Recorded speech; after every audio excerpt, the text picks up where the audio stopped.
Petite semaine passée près de Grenoble en ce début d'automne 2021.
Alors j'ai passé quelques temps dans une petite commune, plus précisément à une 60aine de kilomètres de Grenoble. C'était donc courant septembre, fin septembre plus précisément, le début de l'automne, et ce qui signifie que c'est potentiellement la période de récolte de noix et de bien d'autres fruits également. Les noix de Grenoble, elles sont bien connues. Alors, ces variétés de noix les plus connues viennent principalement de cette région.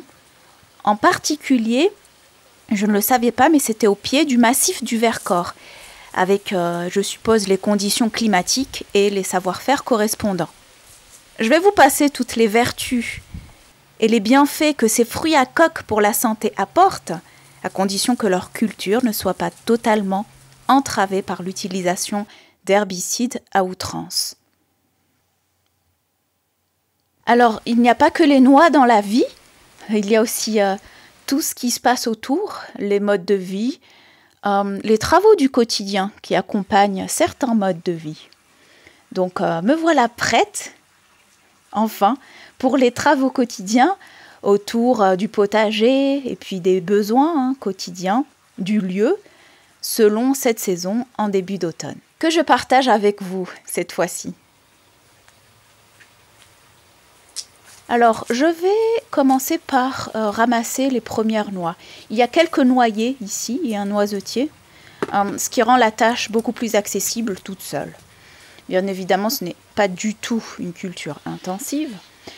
Et contrairement aux cultures alentours qui prolifèrent, vous savez, plus une demande pour un produit, ici en l'occurrence un produit alimentaire augmente, plus l'avarice de la culture de ce produit va avec. C'est vrai pour les noyers, c'est vrai pour un tas d'autres produits alimentaires, pour un tas d'autres aliments. Et ça me fait rappeler, d'ailleurs, en plus je l'ai déjà dit, la culture des avocats en Espagne, qui utilisent des espaces, je l'ai vu de mes propres yeux, naturels, dans des réserves naturelles, notamment j'étais au sud, du côté de Malaga, mais parce que l'avocat est en très forte demande, notamment dans les pays industrialisés, en France, parce que vous connaissez les politiques liées à la publicité selon laquelle il faut manger les bons gras, le bon gras, d'ailleurs les noix en font partie, le bon gras, les bons acides gras, donc ça fait augmenter la culture, donc la demande, augmenter les prix, donc il est beaucoup plus productif pour un exploitant agricole de produire des avocats et de laisser tomber des oranges, par exemple, si je parle du cas de l'Espagne. Donc ici, le fait de ramasser les premières noix va permettre un premier tri pour nous donner moins de travail par la suite.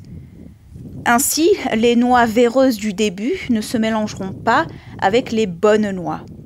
Idem pour les noisettes, parce qu'il y en avait aussi. Mais quoique, les noisettes d'ici étaient beaucoup était meilleure, n'était pas du tout véreuse.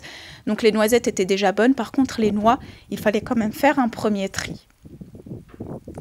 Bien évidemment, encore une fois, les noyers ici ne sont pas du tout traités. Et nos chers moutons font office de désherbants naturels, ce qui n'est pas le cas des noyers en culture intensive. J'ai vu par exemple en arrivant des lignées d'herbes jaunes entre chaque noyer, comme si l'herbe avait été brûlée. Donc juste en ligne entre chaque noyer c'était jaune et le reste était vert. Et ça, cette caractéristique, c'est le résultat de l'utilisation de puissants herbicides qui donnent ça, et dont certains producteurs sont malheureusement friands. Donc pour vous, par exemple, et pour aussi orienter les actions de certains producteurs inconscients, il est préférable de privilégier les noix venant de personnes justement conscientes de leurs actions, non seulement sur la terre, mais aussi sur la santé de ceux qu'ils sont censés nourrir. Ensuite, les noix non consommables, donc plutôt véreuses, et il y en avait pas mal, de même pour les noisettes, passent au broyeur pour obtenir un BRF. Le BRF, comme bois raméal fragmenté, le BRF, à la base, ce sont des rameaux de bois, donc des branches, qui sont juste fraîchement coupées et qu'on peut utiliser pour couvrir le sol. Heureusement que cette petite machine existe. Bien évidemment, les tailles diffèrent. Là, pour l'utilisation qui en est faite, on a besoin juste d'une petite. Mais par exemple, pour des producteurs qui ont des surfaces beaucoup plus importantes, auront besoin de machines beaucoup plus puissantes et donc plus grandes, donc des broyeurs plus grands. Oui, ça descend. Ça va ? Non, non.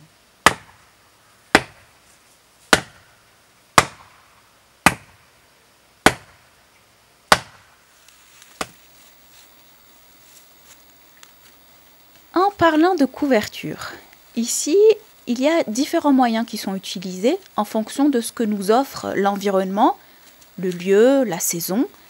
Par exemple, à certains endroits, il y a du crottin de mouton qui a été épandu. Donc le crottin qui va apporter de nombreux éléments dont la terre a besoin. Et par exemple ici, juste après, je couvre ce petit espace de feuilles de consoude, qui est une plante. C'est ce qu'on appelle aussi du mulch en anglais. En français, ce serait plutôt du paillis, qui vient donc du mot paille, parce que les couvertures de sol se faisaient majoritairement grâce à de la paille. Ceci dit, la couverture de sol peut se présenter sous de nombreuses formes et va remplir de nombreux rôles. La consoude utilisée ici est riche en potasse, et la potasse est un des éléments essentiels dans l'équilibre biochimique du sol. Ce qui est intéressant ici avec cette plante, c'est qu'elle est aussi utilisée pour faire du purin, par exemple, qu'on pulvérise en général en tant qu'engrais au pied des plantes, dilué bien sûr.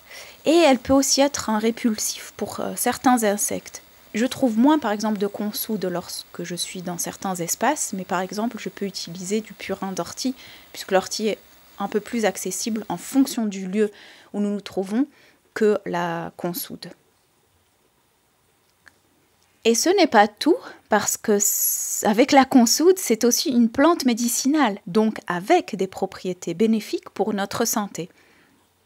Dans le cas précis de la consoude, elle est aussi cicatrisante, elle est astringente, c'est-à-dire qu'elle a la propriété de calmer la toux.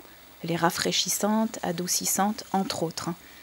Bien sûr, tout dépendra de l'utilisation et de la partie de la plante utilisée, de comment on utilise la plante et quelle partie de la plante est utilisée pour bénéficier justement de son côté médicinal et de toutes les propriétés qui vont être bénéfiques en fonction des maux qui nous touchent, l'homme ou même l'animal.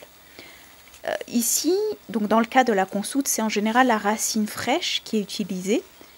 Elle va bien en profondeur. D'ailleurs, en voulant retirer cette consoude sur un espace précis, tout à l'heure, parce qu'on veut laisser de la place aux futurs semis d'épinards, eh bien on a retiré de la consoude et ça n'a pas été aisé, tellement les racines étaient profondes.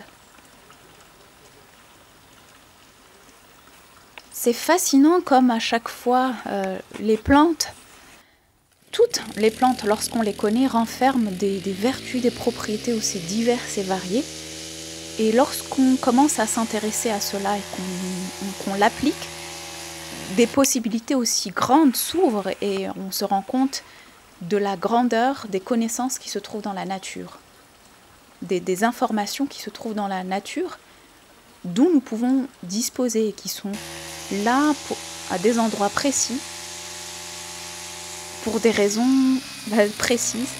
Et lorsqu'on sait comment à s'intéresser à ces choses-là, pour moi en tout cas, ça a été des ouvertures magistrales des potentiels que nous offre la nature en termes de régénération, en termes de symbiose, en termes de recherche d'équilibre.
Et voici donc l'espace pour les futurs semis d'épinards.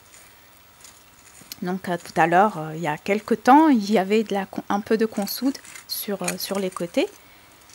En semant les épinards maintenant, c'est-à-dire fin septembre, on pourrait en récolter probablement d'ici fin novembre. Et en étalant les semis jusqu'en octobre, on pourrait en avoir pour le début de l'hiver.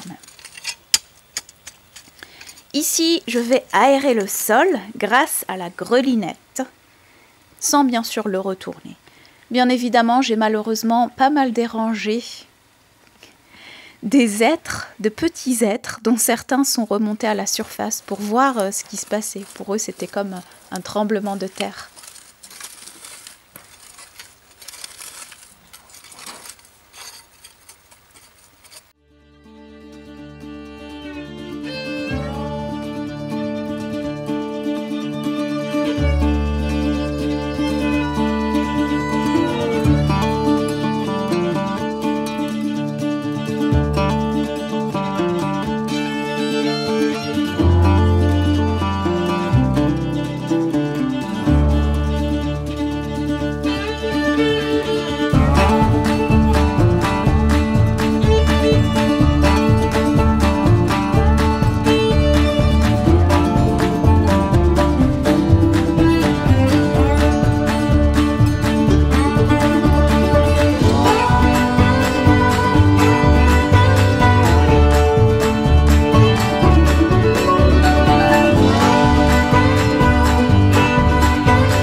Bon, ce n'est pas tout, mais le bois pour l'hiver vient d'être livré, en majorité de l'acacia.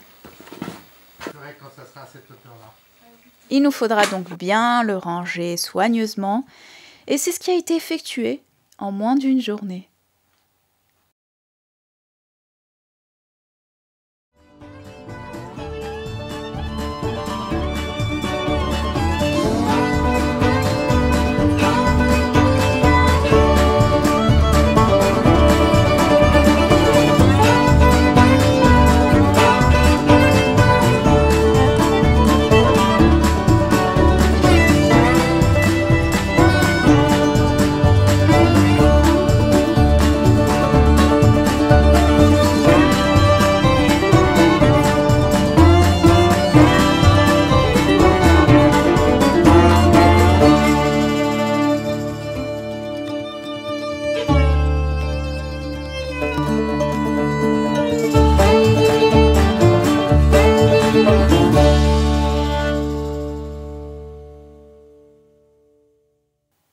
Voilà donc plus de 2 tonnes de bois prêts à chauffer, qui le souhaite cet hiver. Espérons que cette quantité suffise.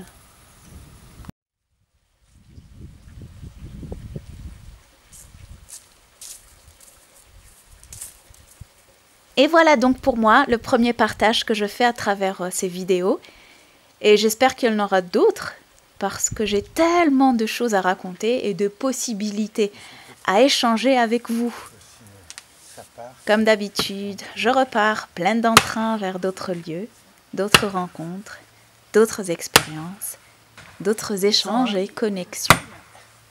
Merci à mon hôte qui m'a chaleureusement accueilli et merci à vous d'avoir suivi. Et à très bientôt. Merci. De rien.